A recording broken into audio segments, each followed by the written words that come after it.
اعوذ باللہ من الشیطان الرجیم بسم اللہ الرحمن الرحیم۔ ناظرین، ایک نئی ویڈیو کے ساتھ آپ کی خدمت میں حاضر ہیں۔ اگر آپ کی کوئی حاجت ہے جو پوری نہیں ہو رہی، کسی بھی قسم کی حاجت ہو، انشاءاللہ عز و جل ماہ رمضان میں اس عمل کی برکت سے ہر جائز حاجت پوری ہوگی۔ سب سے پہلے روزہ رکھیں اور 5 نمازوں کی پابندی کریں، رزق حلال کا اہتمام کریں۔ یہ عمل آپ کسی بھی دن شروع کر سکتے ہیں، 7 دن تک جاری رکھیں۔ جب بھی آپ رات کو سونے لگے تو نماز عشاء کے بعد باوضو ہو کر 100 مرتبہ یعنی 1 تسبیح اس میں مبارک یا حسیب پڑھیں۔ اول آخر کسی بھی تعداد میں کوئی بھی درود پاک پڑھ لیں، درود ابراہیمی پڑھ لیں یا پھر جو بھی درود پاک آپ کو یاد ہو وہ پڑھ لیں۔ انشاءاللہ عز و جل اس عمل کی برکت سے نصیب بدل جائے گا، جو بھی حاجت ہوگی اسی ماہ مبارک میں پوری ہوگی۔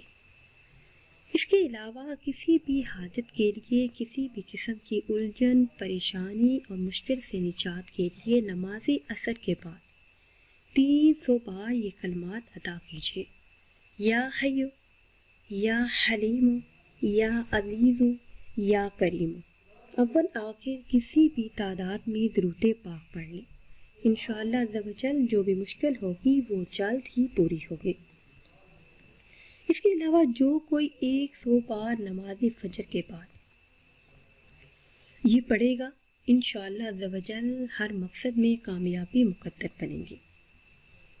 ہر ایک روز آپ نے یہ پڑھتے جانا ہے انشاءاللہ عز و جل۔ اگر جمعہ کے دن سے شروع کرتے ہیں تو آپ نے پڑھنا ہے یا اللہ 100 مرتبہ، ہفتہ کے دن یا رحمان یا رحیم، اتوار کے دن یا واحد یا احد یا صمد، پیر کے دن یا ذوالجلال والاکرام، بروز منگل یا حی یا قیوم برحمتک استغیث، بدھ کے دن یا حنان یا منان، جمعرات کے دن یا مالک الملک یا ذوالجلال والاکرام۔ یہ آپ نے روزانہ فجر کے بعد ایک دن اسی طرح پڑھتے جانا ہے، انشاءاللہ عز و جل جو بھی جائز حاجت ہوگی وہ جلد ہی پوری ہوگی۔ ناظرین، اگر ویڈیو آپ کو اچھی لگے تو اسے لائک کریں اور شیئر کریں۔ مجھے دیجیے اجازت، اللہ حافظ۔